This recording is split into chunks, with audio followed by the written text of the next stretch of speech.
Hello बच्चों, आज के इस वीडियो में हम करेंगे क्लास 12 के 3D को। यकीन मानो बच्चों, ये पूरे YouTube का सबसे इजी वे में समझाया हुआ वीडियो होने वाला है। आप यकीन कीजिए, आप इस वीडियो को पूरी तरह से देख लीजिए। मैं इस मात्र वीडियो से आपको 3D का पूरा कॉन्सेप्ट एकदम इजी वे में समझा दूंगा और इतने अच्छे अच्छे क्वेश्चन की प्रैक्टिस करा दूंगा सो दैट आप सिर्फ इस वीडियो की हेल्प से आप 3D के सारे क्वेश्चन बोर्ड में आने वाले कर सकते हैं। तो चलिए स्टार्ट करते हैं। सबसे पहला टॉपिक है direction ratio and direction cosine. तो सबसे पहले आपको सीखना है डायरेक्शन रेशियो और डायरेक्शन कोसाइन किसी लाइन का कैसे निकाला जाता है। तो सबसे पहला केस है इसमें, जब आपको दो पॉइंट दे रखा होगा, एक पॉइंट दे रखा है x1 y1 z1 और दूसरा पॉइंट दे रखा है x2 y2 और z2, और बोला जाए आपको इसको डायरेक्शन रेशियो निकालना है, डायरेक्शन कोसाइन निकालना है। तो सबसे पहले देखिए डायरेक्शन रेशियोज कैसे निकालोगे। आपको क्या करना है, x2 minus x1 comma y2 minus y1 comma z2 minus z1, ऐसे करके आपको सबसे पहले निकालना है डायरेक्शन रेशियो। आप इसे ABC से डिनोट कर सकते हो, ABC, ये आ गया आपका डायरेक्शन रेशियो।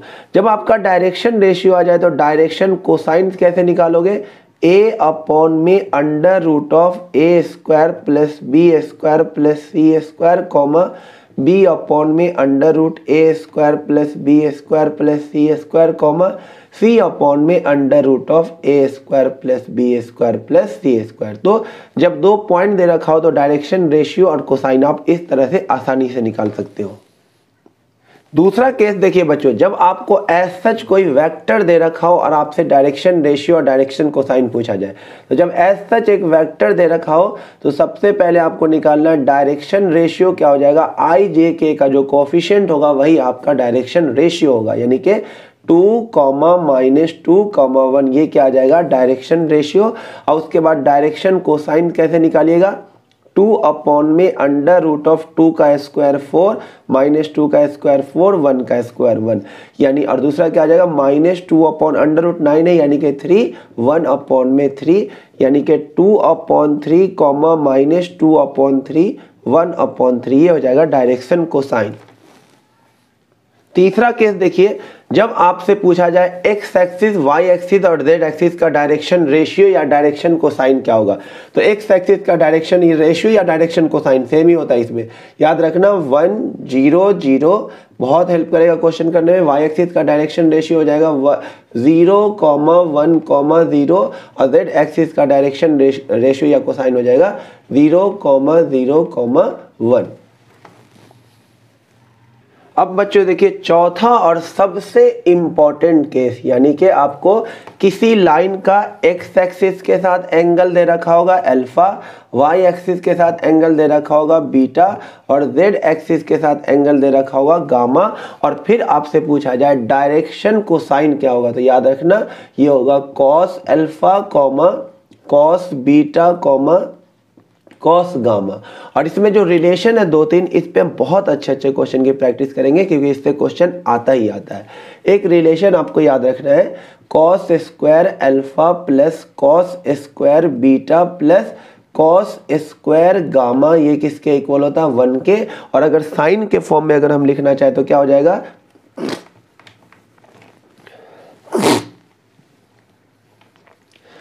और बच्चों अगर हमें इसी को साइन के फॉर्म में लिखना चाहते हैं, इसे लिख सकते हैं 1 माइनस साइन स्क्वायर अल्फा, इसे लिख सकते हैं 1 माइनस साइन स्क्वायर बीटा, इसे लिख सकते हैं 1 minus sine square gamma is equal to 1।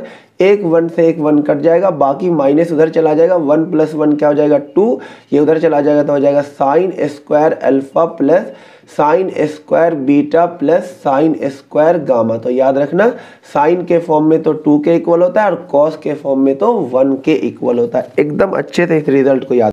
अब देखो बच्चों, डायरेक्शन रेशियो और डायरेक्शन कोसाइन से जो भी पॉसिबल क्वेश्चन बन सकते हैं, जितने भी अच्छे अच्छे क्वेश्चन बन सकते हैं, सब की प्रैक्टिस मैं आपको कराने वाला हूँ। तो सबसे पहला क्वेश्चन है cos 2 alpha cos 2 beta cos 2 gamma की वैल्यू क्या होगी। ये 1 नंबर या 2 नंबर में एक क्वेश्चन आ सकता है।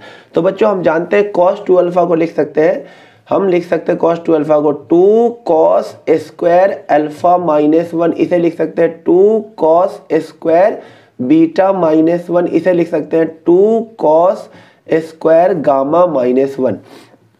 इन तीनों में से 2 कॉमन ले सकते हैं, तो बेटा क्या हो जाएगा 2 cos square alpha plus cos square beta plus cos square gamma, और -1 क्या हो जाएगा -3। ये तो हम जानते हैं 1 के इक्वल होता है, तो 2 - 3 हमारा आंसर कितना हो जाएगा -1।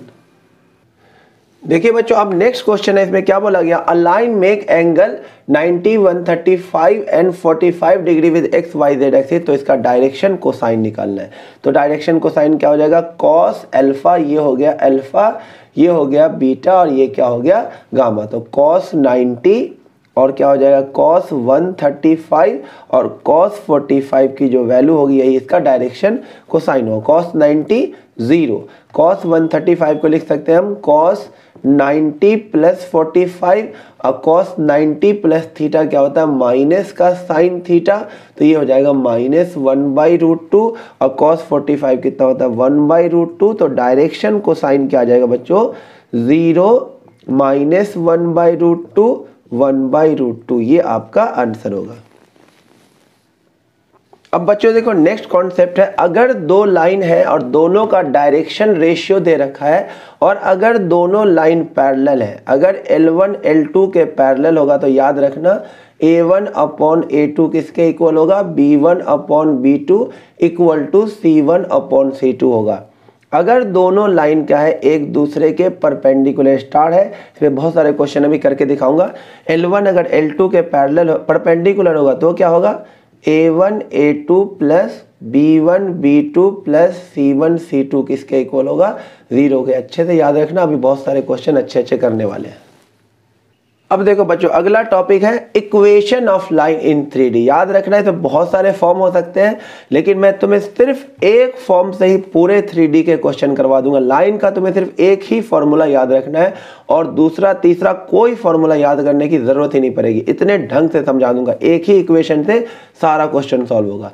इक्वेशन ऑफ लाइन, आपको बस लाइन का इक्वेशन निकालने के लिए दो चीज चाहिए। एक तो उस लाइन पे जिसका आपको इक्वेशन निकालना है, जैसे हमें ए बी लाइन का इक्वेशन निकालना है, तो हमें उस लाइन पर एक तो पॉइंट चाहिए, जो एक पॉइंट चाहिए, और उसके डायरेक्शन में यानी उसके पैरेलल में एक वेक्टर दिया होगा। बस दो चीज चाहिए, उस लाइन पर एक पॉइंट और उसके पैरेलल में कोई एक वेक्टर लिखा हो, तो उस लाइन का जो इक्वेशन होगा यानी ए बी का जो इक्वेशन होगा वो होगा R vector is equal to A vector plus में लैम्डा टाइम बी वेक्टर। एकदम अच्छे से याद रखना, ये वेक्टर फॉर्म है। यहाँ पर ए वेक्टर क्या है, ए वेक्टर है वो पॉइंट वाला वेक्टर है, जो जिस पॉइंट से वो पास हो रहा है। यानी अगर मान लो वो 2, 3, -2 से पास हो रहा है, तो ए वेक्टर क्या हो जाएगा 2i cap plus 3j cap minus का 2k कैप। और ये जो बी वेक्टर है, जो वेक्टर उस लाइन के पैरेलल दे रखा हो वो हो गया, यानी कि यहाँ पे क्या दे रखा है A I cap plus B J cap plus में सी के कैप। और इसी को अगर हमें कार्टेशियन फॉर्म में लिखना हो तो कैसे लिखेंगे, x माइनस x1 अपॉन में a is equal to y minus y1 upon में b is equal to z minus z1 upon में c। एकदम अच्छे से बस ये दो इक्वेशन आपको याद रखना है, और कोई भी इक्वेशन नहीं याद रखना है। पॉइंट दिया हो और उसके पैरेलल दिया हो तो इक्वेशन क्या हो जाएगा, R vector is equal to A vector plus lambda B vector. A है पॉइंट वाला वेक्टर और बी है डायरेक्शन वाला वेक्टर। अब सुनो, जब कार्टेशियन फॉर्म में दिया हो तो ये वाला पॉइंट क्या होगा, पॉइंट x1 y1 z1, यहाँ से पॉइंट मिलेगा, नीचे से क्या मिलेगा डायरेक्शन।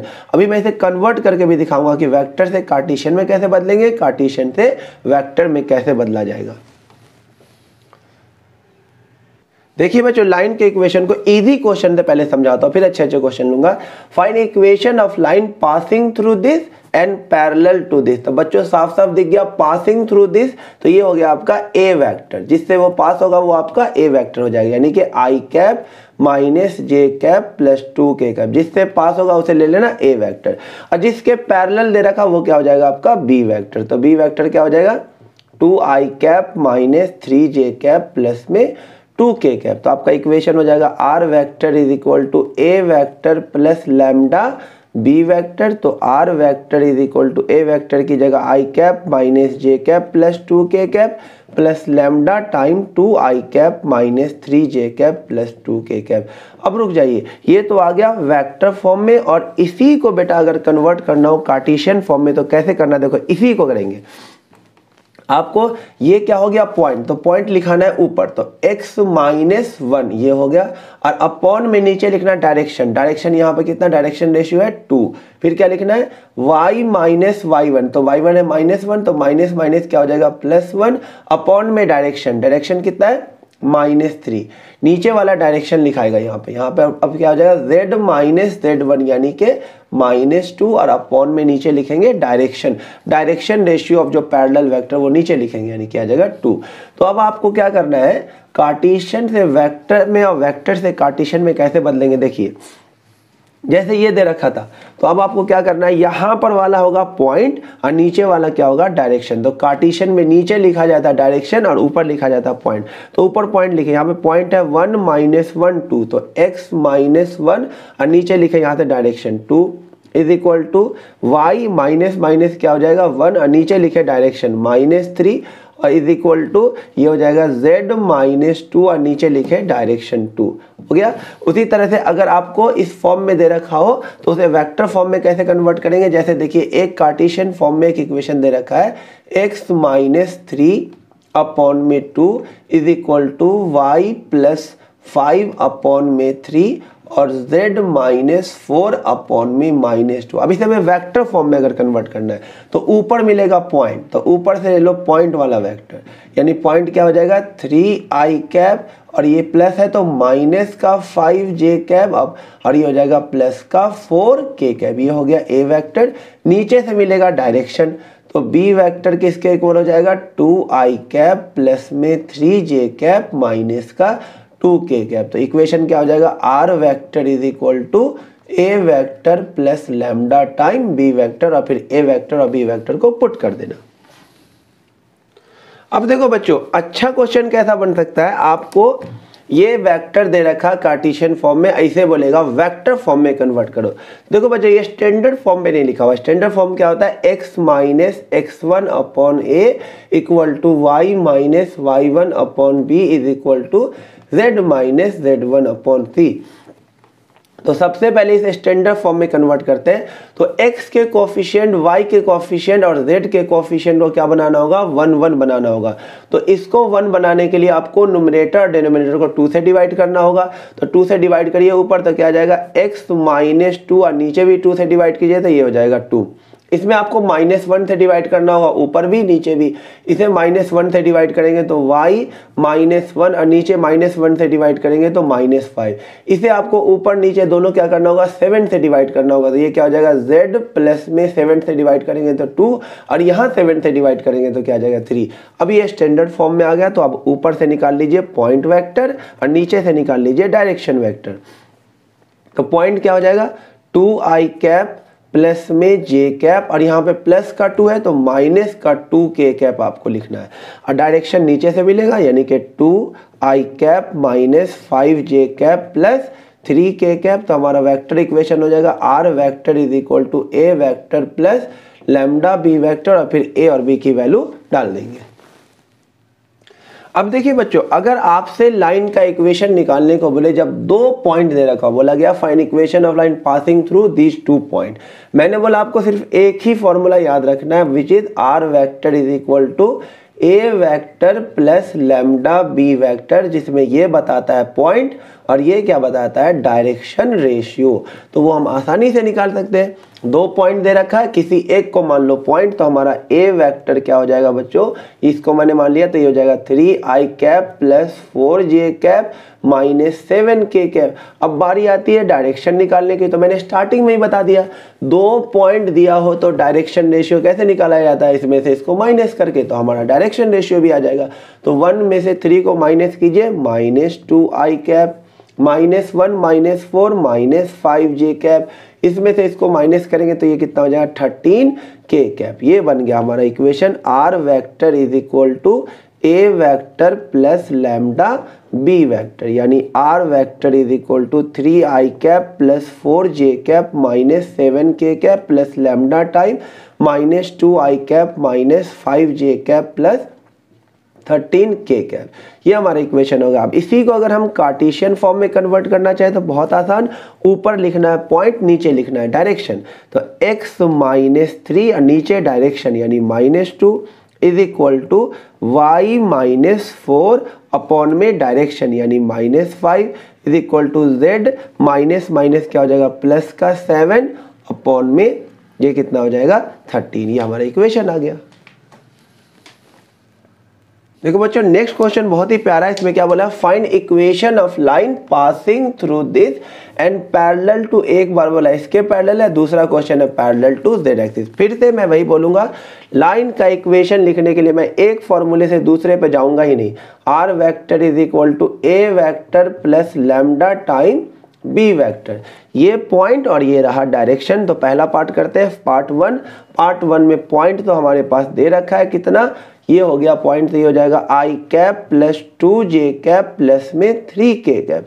और बच्चों डायरेक्शन निकालना है, तो उन्होंने बोला इसके पैरेलल है, इस लाइन के पैरेलल है, तो इस लाइन का डायरेक्शन कहाँ से मिलता है, नीचे वाला चीज डायरेक्शन बताता है। तो इस लाइन का जो डायरेक्शन होगा वही हमारे लाइन का डायरेक्शन होगा। तो इस लाइन का डायरेक्शन क्या है, i cap plus 2j cap minus 2k cap. देखो डायरेक्शन भी मिल गया, पॉइंट भी मिल गया, तो इक्वेशन क्या हो जाएगा, r vector is equal to a vector plus lambda time b vector. ये आ गया पार्ट 1। अब पार्ट 2 के लिए देखिए, पॉइंट तो वही रहेगा, पॉइंट वही रहेगा यानी कि i कैप प्लस में j कैप प्लस में 3k कैप, पॉइंट तो यही रहेगा। और अब डायरेक्शन की बारी आती है, स्टार्टिंग में ही बता दिया z एक्सिस का जो डायरेक्शन रेशियो होता है वो क्या होता है 0 0 1। तो इसका वेक्टर क्या हो जाएगा 0 i cap 0 j cap plus में k कैप। तो इक्वेशन क्या आ जाएगा, r vector is equal to a vector यानी i cap plus j cap plus 3k cap plus lambda time 0 i cap plus 0 j cap plus k cap. और बच्चों देखिए बच्चों नेक्स्ट क्वेश्चन बहुत ही ज्यादा इंपॉर्टेंट है, इससे क्वेश्चन बहुत बार एग्जाम में है, मैं भी 2-3 क्वेश्चन कराऊंगा। इसमें बोला ये दो लाइन है, एक लाइन ये है और एक लाइन ये, दोनों एक दूसरे के परपेंडिकुलर है, तो k की वैल्यू बताओ। बच्चों अभी मैंने बताया था स्टार्टिंग में कि अगर लाइन परपेंडिकुलर होगा तो डायरेक्शन रेशियो का product a1 a2 b1 b2 और प्लस c1 c2 किसके इक्वल होगा 0 के। बट ये तो स्टैंडर्ड फॉर्म में लिखा ही नहीं हुआ, पहले इसे स्टैंडर्ड फॉर्म में करते हैं। तो इसे हम लिख सकते हैं x माइनस 0 अपॉन 1, इसे लिख सकते हैं हम क्या y माइनस 0 अपॉन माइनस 1, और इसे हम लिख सकते हैं क्या z अपॉन में z माइनस 0 अपॉन में 1/k। ये स्टैंडर्ड फॉर्म में आ गया। और ये किसके परपेंडिकुलर, ये तो सही लिखा हुआ है x माइनस 2 अपॉन 1, इसमें 2 से डिवाइड करना पड़ेगा ऊपर नीचे, तो ये हो जाएगा y प्लस 1/2 अपॉन 1/2, इसे -1 से डिवाइड करना होगा, z माइनस 1 अपॉन में -1। ये अब ये स्टैंडर्ड फॉर्म में आ गया। तो ये हो गया a1 b1 c1, ये हो गया a1 b1 और c1, और ये हो गया a2 b2 और c2। तो दोनों परपेंडिकुलर है, तो प्रोडक्ट को क्या कर दीजिए 0, a1 a2 plus b1 b2 plus c1 c2 किसके इक्वल हो जाएगा 0 के। तो 1 को मल्टीप्लाई कीजिए 1 से, 1 माइनस 1 को 1/2 से, तो -1/2, 1/k को -1 से, तो -1/k इज इक्वल टू 0। तो 1/k इज इक्वल टू 1/2, तो यहां से k किसके इक्वल आ जाएगा 2 के। देखिए अगला क्वेश्चन और भी प्यारा क्वेश्चन है, जिसमें बोला गया ये दोनों लाइन क्या है एक दूसरे के परपेंडिकुलर, तो लैम्डा की वैल्यू बताइए। वही कॉन्सेप्ट लगाएंगे जो पिछले क्वेश्चन में लगाया। तो पहले इसे स्टैंडर्ड फॉर्म में करते हैं, इसको -1 से डिवाइड करना होगा ऊपर नीचे, क्योंकि हमें x y z का कोफिशिएंट 1 बनाना होता है। तो ये x माइनस 1 अपॉन -3, 7 से डिवाइड करना होगा सबको, y minus 2 upon lambda by 7, ये तो ठीक ही लिखा हुआ है, z माइनस 3 अपॉन 2। और दूसरा परपेंडिकुलर, इसको -7 से डिवाइड करना होगा, तो x minus 1 upon -3 lambda by 7, ये सही लिखा हुआ है, y माइनस 5 अपॉन 1, ऐसे -1 से डिवाइड करना होगा, z माइनस 6 अपॉन।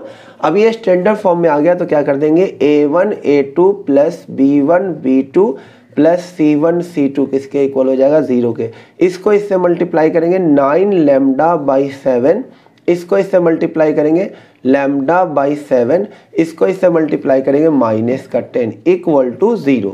तो ये कितना हो जाएगा 10 lambda by 7 is equal to 10, 10 से 10 कट जाएगा तो लैम्डा की वैल्यू क्या आ जाएगी 7 आ जाएगी। देखिए बच्चों नेक्स्ट टॉपिक, एक क्वेश्चन तो तय है 3D से, एक बोर्ड एग्जाम में इससे क्वेश्चन आएगा ही आएगा। Shortest distance between two line, दो लाइन दे रखा होगा, इसका इक्वेशन दे रखा होगा और उसके बीच में शॉर्टेस्ट डिस्टेंस निकालने का फॉर्मूला बच्चों याद रखना, D is equal to B1 vector cross B2 vector, एक क्वेश्चन भी करके दिखाऊंगा, dot A2 vector minus A1 vector upon में B1 vector cross B2 vector का मैग्नीट्यूड और फिर पूरे का क्या ले लेना आपको मैग्नीट्यूड। ये शॉर्टेस्ट डिस्टेंस निकालने का फॉर्मूला है। अब एक क्वेश्चन को समझा के एकदम अच्छे से करके दिखाता हूं कैसे निकालते हैं शॉर्टेस्ट डिस्टेंस। अब देखिए बच्चों एक क्वेश्चन ले लिया, अब एकदम ढंग से समझा देता हूं कि शॉर्टेस्ट डिस्टेंस कैसे निकाला जाता है दो लाइन के बीच का। सबसे पहला काम तो आप साइड में लिखना उसका फॉर्मूला क्या होता है, B1 vector cross B2 vector का डॉट प्रोडक्ट करना किससे, A2 माइनस A1 अपॉन में B1 vector cross B2 vector का मैग्नीट्यूड, फिर पूरे का मैग्नीट्यूड निकालेंगे। तो देखो ये हुआ A1 वेक्टर, ये हुआ B1 वेक्टर और ये हुआ A2 और ये क्या हुआ B2। तो सबसे पहले हमें निकालना होगा B1 cross B2, cross product निकालना वेक्टर में सिखा चुका हूँ। B1 vector cross B2 vector, cross product कैसे निकालते हैं यहाँ भी सीख लीजिए। B1 लिख दीजिए, B1 कितना है यहाँ से देखिए डायरेक्शन वाला होता है B1, ये है B1 और ये क्या है B2 और पॉइंट वाला होता है A1 A2। तो ये हो गया आपका B1 यानी कि यहाँ पे लिखिए I J और यहाँ पे लिखिए K। तो B1 के कोफिशिएंट सबको लिखिए 1 2 माइनस 3, तो 1 2 माइनस 3। B2 के कोफिशिएंट सबको लिखिए 2 4 माइनस 5। अब इसे निकाल के रख लीजिए क्या हो जाएगा आई कैप, इसे हटा देंगे माइनस 10 अब प्लस का 12 कितना हो जाएगा 2 हो जाएगा, फिर माइनस का j इसे हटा देंगे माइनस 5 प्लस का 6 क्या हो जाएगा 1, फिर लिखेंगे प्लस का k कैप, इसे हटा देंगे तो 4 माइनस 4 क्या हो जाएगा 0। तो B1 क्रॉस B2 बच्चों क्या हो जाएगा 2i cap minus j cap plus 0 k cap. ये आ गया B1 क्रॉस B2, तो ये आ गया B1 vector cross B2 vector. अब इसके नीचे इसका मैग्नीट्यूड भी निकाल के रख लो, उसकी भी हमें ज़रूरत पड़ेगी क्योंकि नीचे मैग्नीट्यूड भी लिखा हुआ था। अंडर रूट ऑफ 2 का स्क्वायर 4 माइनस 1 का स्क्वायर 1 0 का स्क्वायर 0, तो आंसर क्या आ जाएगा अंडर रूट 5। दो चीज़ निकाल लिया, अब हमें क्या निकालना है A2 माइनस A1 वेक्टर। तो A2 vector minus A1 vector, देखो बच्चों ये हुआ A2 और ये क्या हुआ A1। तो माइनस कीजिए, i में से 4i को माइनस कीजिए तो माइनस 3i, माइनस j में से माइनस j को माइनस कर दीजिए 0j और 2k, तो k है ही नहीं तो यहाँ पर क्या आ जाएगा 2k ही आ जाएगा। निकल गया सब कुछ। अब निकाल दीजिए d, डिस्टेंस निकाल दीजिए। डॉट करना है किसका B1 क्रॉस B2 का इसके साथ, तो पहले लिखिए B1 क्रॉस B2 यानी कि 2i cap minus j cap plus 0 k cap, और इसका डॉट प्रोडक्ट करना है किसके साथ A2 माइनस A1 यानी कि minus 3i cap plus 0j cap plus 2k cap, और अपॉन में क्या लिखना है B1 क्रॉस B2 का मैग्नीट्यूड जो कितना आया 5 और फिर पूरे का क्या लगा देना मोड लगा देना। तो D हो जाए डॉट प्रोडक्ट करें 2 को माइनस 3 से तो माइनस 6, माइनस 1 को 0 से तो 0, 0 को 2 से तो 0 अपॉन में अंडर रूट 5, और क्योंकि मोड लगा हुआ है तो आंसर क्या आ जाएगा 6 अपॉन रूट 5। यही आपका आंसर है। अब देखिए बच्चों अगर शॉर्टेस्ट डिस्टेंस निकालना हो और हमें वेक्टर फॉर्म में ना देकर कार्टेशियन फॉर्म दे रखा हो तो अगेन आप फॉर्मूला देखो, मैं पूरा सॉल्व नहीं करूंगा, मैं तरीका बता दो कैसे करेंगे। डी का फॉर्मूला लिखना क्या था B1 vector cross B2 vector dot A2 vector minus A1 vector upon में B1 vector cross B2 vector का मैग्नीट्यूड।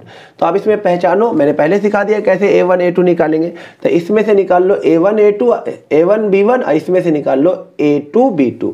तो यहाँ से बताओ A1 वेक्टर क्या हो जाएगा पॉइंट वाला वेक्टर यहाँ से निकलेगा यानी minus i cap minus j cap minus k cap, और B1 निकलेगा नीचे डायरेक्शन बताने वाला वेक्टर, यानी कि 7i cap minus 6j cap plus k cap निकल गया। अब यहाँ से निकालो A2 वेक्टर, तो A2 पॉइंट को बताएगा, तो क्या आ जाएगा 3i cap plus 5j cap plus में 7k कैप। अब B2 क्या होगा, डायरेक्शन दिखाने वाला वेक्टर नीचे वाला, यानी कि i cap minus 2j cap plus k cap. बाकी काम मैंने पिछले क्वेश्चन में सिखा दिया कैसे करेंगे, तो फिर आप यहाँ से भी शॉर्टेज डिस्टेंस निकाल सकते हैं। अब देखिए बच्चों, अगर हमें दो पैरेलल लाइन के बीच में अगर शॉर्टेज डिस्टेंस निकालना है, डिस्टेंस निकालना हो दो पैरेलल लाइन के बीच का, तो देखो पैरेलल लाइन का ये वाला चीज़ सेम होगा, प्रोपोर्शनल होगा, क्योंकि पैरेलल है ना, तो डायरेक्शन क्या होगा इसका सेम होगा, इसलिए मैंने B1 B2 नहीं लिखा है। तो इसका जो एक फॉर्मूला हो जाएगा आपको याद रखना है, ये होगा B vector cross A2 minus A1 vector upon में B वेक्टर का मैग्नीट्यूड, फिर पूरे का भी क्या लेना आपको मैग्नीट्यूड। एक अच्छा सा क्वेश्चन लेता हूं, फिर इसे ढंग से समझाता हूं।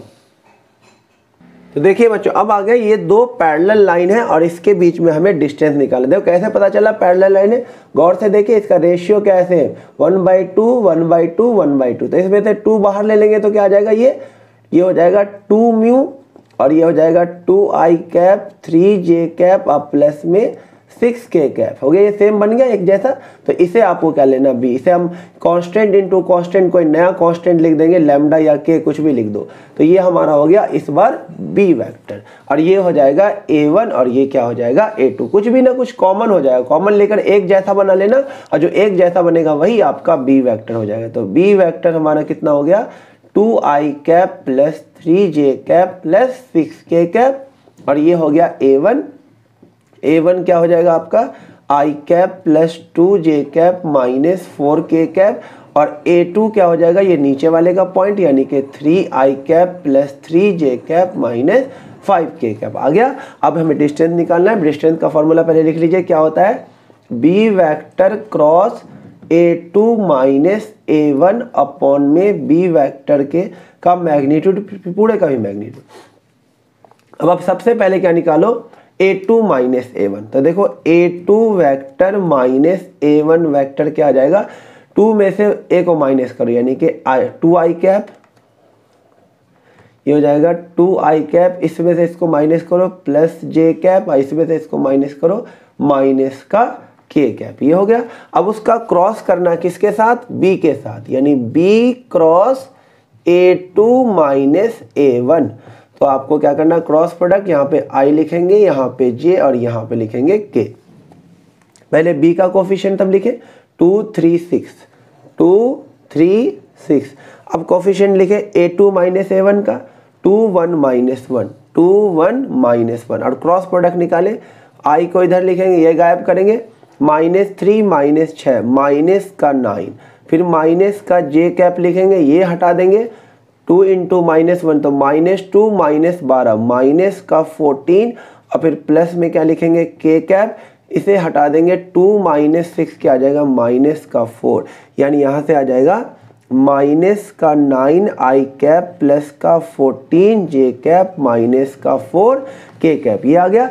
अब हम फाइनल आंसर लिखेंगे, तो d हमारा क्या हो जाएगा, ऊपर देखिए इसका ये चीज़ लिखेंगे -9 plus 14j cap -9i cap plus 14j cap minus 4k cap, और अपॉन में b का मैग्नीट्यूड। तो b का मैग्नीट्यूड कितना होगा, ये b है, तो कितना हो जाएगा 4 प्लस 9 प्लस में 36, ये हो जाएगा। तो देखिए बच्चा, पूरे का भी मैग्नीट्यूड लेना, तो ऊपर वाले का भी मैग्नीट्यूड ले लीजिए, कितना हो जाएगा √81 प्लस में 14 का स्क्वायर 196, अब प्लस में 16, और अपॉन में ये क्या हो गया 49, तो इसका आंसर आ जाएगा 7। और ये तो बच्चों ये क्या आ जाएगा √293/7, ये आपका आंसर हो जाएगा। देखिए बच्चों, नेक्स्ट आ गया मोस्ट इंपॉर्टेंट क्वेश्चन 3D से पूछे जाने वाला, जिसमें आपसे 2 लाइन दे रखा होगा, अब बोलेगा शो करके दिखाओ ये लाइन इंटरसेक्ट कर रहा है। तो बच्चों आप ही बताओ, अगर 2 लाइन इंटरसेक्ट करेगा तो उसका शॉर्टेस्ट डिस्टेंस क्या हो गया 0। तो आपको क्या करना, जो मैंने आपको शॉर्टेस्ट डिस्टेंस निकालने का तरीका सिखाया है पूरा अच्छे से निकाल देना। ये फॉर्मूला क्या होता है, b1 vector cross b2 vector dot a2 minus a1 upon में b1 vector cross b2 vector का मैग्नीट्यूड। अब ये चीज़ निकाल लेना, ये मैंने सिखा दिया ऑलरेडी, और ये देख लेना इसका आंसर आएगा 0, एकदम आएगा 0, क्योंकि आपको शो करना है इंटरसेक्ट, और जब दो लाइन इंटरसेक्ट करेगा तो उसमें शॉर्टेस्ट डिस्टेंस क्या आएगा 0। तो पहले पार्ट में तो आपको क्या करना है, इसका शॉर्टेस्ट डिस्टेंस निकालना, वो यकीनन कितना आएगा 0। ये मैं पहले आपको सिखा चुका हूँ शॉर्टेस्ट डिस्टेंस निकालना। एक पार्ट हो गया। दूसरा जो है मेन, इसमें आपको निकालना पॉइंट ऑफ इंटरसेक्शन। तो वो कैसे निकालेंगे वो सिखाता हूँ। वीडियो को ज़्यादा लंबी नहीं कर सकता एक ही क्वेश्चन को बार बार करा के, ये नया है, ये मैं सिखा देता हूँ पॉइंट ऑफ इंटरसेक्शन कैसे निकालते हैं, क्योंकि शॉर्टेस्ट डिस्टेंस निकालना तो पहले ही सिखा चुका, वो निकालना देखना, वो 0 आ जाएगा। अब आपको क्या निकालना है, पॉइंट ऑफ इंटरसेक्शन। तो बच्चों उसके लिए क्या करना है, इसको a के इक्वल करना और इसे b के इक्वल करना, और यहाँ से x y z निकालो।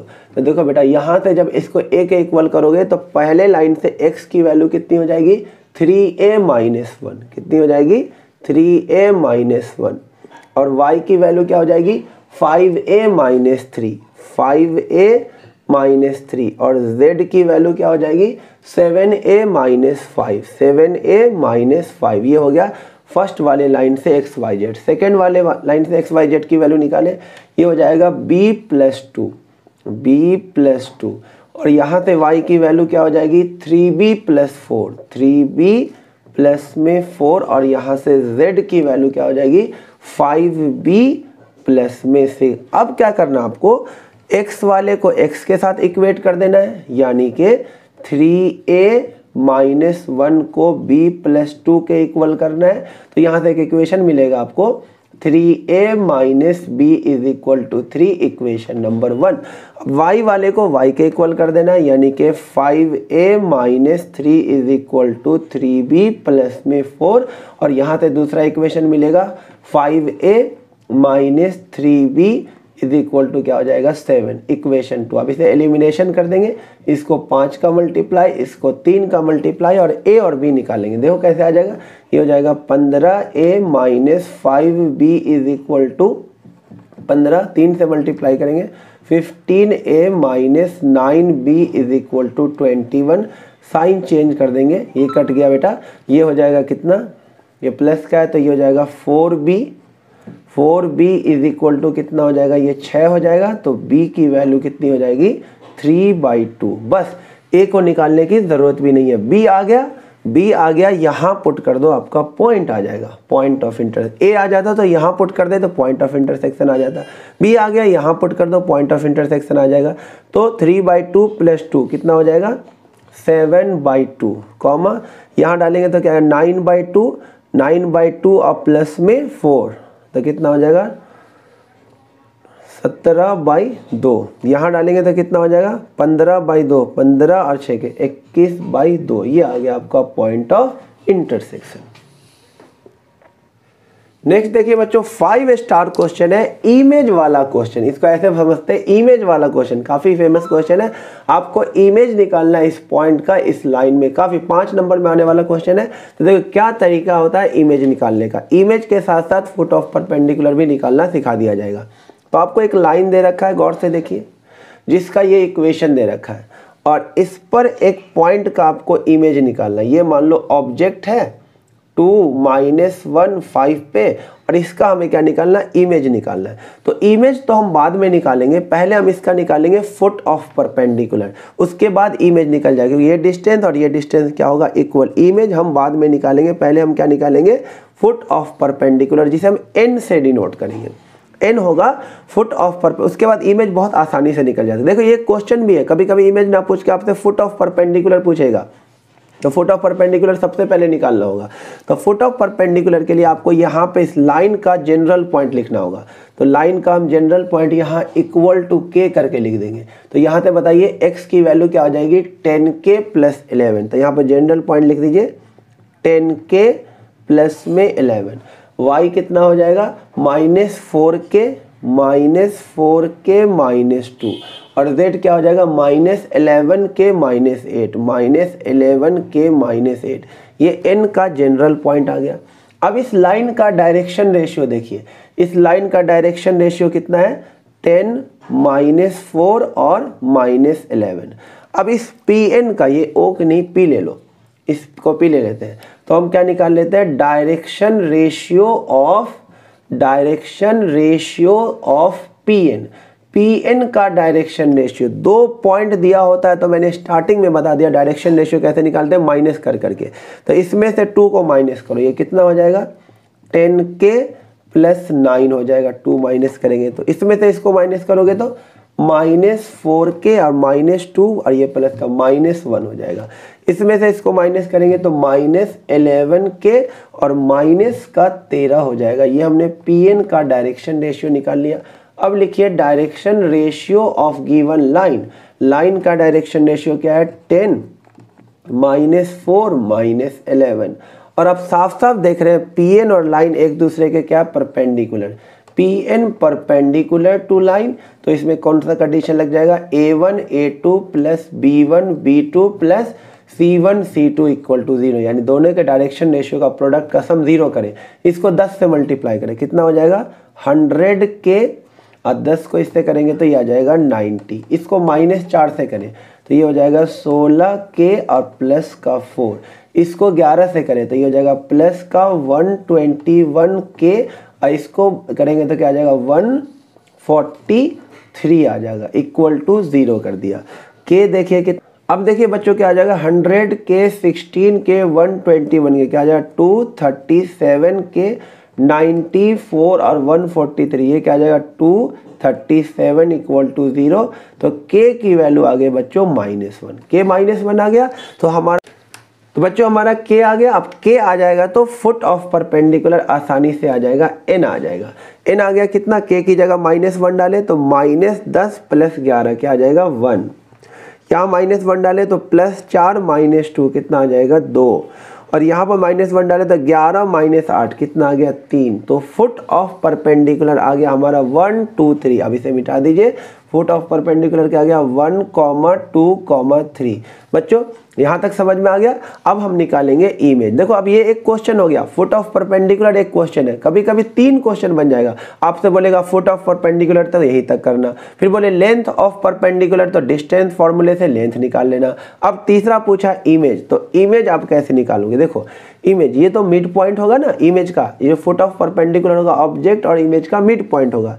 तो इसे आप ले लो a, b, c और मिड पॉइंट कैसे निकालते हैं, 1 किसके इक्वल होगा, a + 2/2, मिड पॉइंट ऐसे ही निकाला जाता है। तो यहाँ से a की वैल्यू आ जाएगी 0।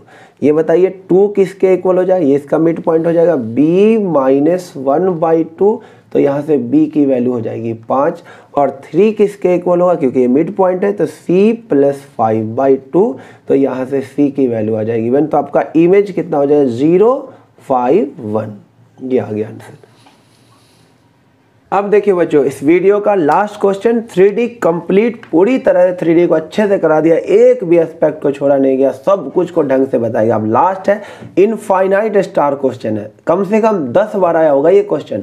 इसमें बोला जाएगा क्या, find equation of line passing through this. एक लाइन का इक्वेशन निकालना है जो बच्चों इससे तो पास हो रहा है, तो इसका मतलब हमें ए वेक्टर तो मिल गया, क्योंकि मैंने बोला लाइन के इक्वेशन के लिए मैं सिर्फ यही फॉर्मूला यूज करूंगा, R vector = A vector + lambda B vector. तो जिससे पास हो रहा है तो वो मिल गया, ए वेक्टर तो मिल गया कितना, 2i cap - j cap + 3k cap. ये 5 मार्क्स का क्वेश्चन है, 1-2 नंबर का नहीं है, 5 मार्क्स का क्वेश्चन याद रखना।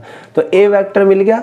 अब हमें निकालना है उस बी वेक्टर, तो उसके लिए उन्होंने क्या बोला, एक लाइन का इक्वेशन निकालो जो इससे तो पास हो रहा है and perpendicular to both these 2 line, दोनों लाइन के परपेंडिकुलर हो। तो बच्चों दिमाग में फिट कर लो कि अगर ये ए वेक्टर है और ये बी वेक्टर, ये मैंने वेक्टर में बताया था, तो a क्रॉस b जो होता है इन दोनों के क्या होता है, परपेंडिकुलर। यानी कि a vector cross b vector क्या होता है, perpendicular to both A vector as well as B vector. तो आपको एक ऐसे लाइन का इक्वेशन निकालना है जो इस लाइन के भी परपेंडिकुलर हो और इस लाइन के भी परपेंडिकुलर हो, यानी कि इसका जो डायरेक्शन होगा b1 और इसका जो डायरेक्शन होगा b2 उसके क्रॉस के अलोंग होगा, क्योंकि दोनों के परपेंडिकुलर वाला वेक्टर क्या हो जाएगा, दोनों का क्रॉस प्रोडक्ट। तो जो हमारा b वेक्टर होगा, जिस लाइन का हमें इक्वेशन निकालना क्या होगा, इस लाइन के क्रॉस प्रोडक्ट के अलोंग होगा, यानी कि b1 वेक्टर क्रॉस